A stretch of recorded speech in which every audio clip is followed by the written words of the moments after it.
Madam, आजची परिस्थिती पाहता महाराष्ट्रामध्ये जेवढे परिवहन आहेत महाराष्ट्रामध्ये, या परिवहनमध्ये कुठेही अशी परिस्थिती नाही आहे. आज जर बघितलं तर बेस्टचा संप चालू आहे. बाकीच्या शहरांची जर परिवहन पाहिलं तर कुठेही पगारवाढ करता येईल अशी परिस्थिती कोणत्याही शहरात नाही आहे. अशा परिस्थितीमध्ये आपण 7,000 रुपये पगारवाढ केली, त्यांच्या खात्यावर ते जमा झाले. हे जमा होत असताना आपल्याला यातून उत्पन्न देखील मिळणं गरजेचं आहे. परिवहन समिती ही काय असते, ही कायद्याने कशा पद्धतीने हिचं नियोजन केलेलं आहे, याचा कदाचित काही लोकांना विसर पडला होता.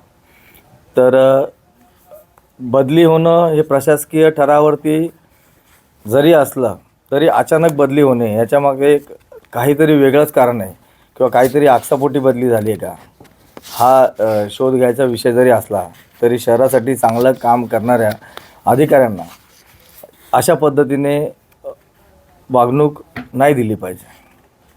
बरं, जरी दिली तरी कलम 41 अंतर्गत आयुक्त असतील किंवा आयुक्तांना व प्रशासनाला हे अधिकार नाही आहेत की दुसरा GM तुम्ही अपॉइंट करू शकता. कलम 41 आज सकाळी आम्ही अर्जंटली मीटिंग लावलेली 10 वाजता. मीटिंग यासाठीच लावली होती की जे नियमात आहे, नियमात असेल अशाच पद्धतीने आपण कामकाज केलं पाहिजे.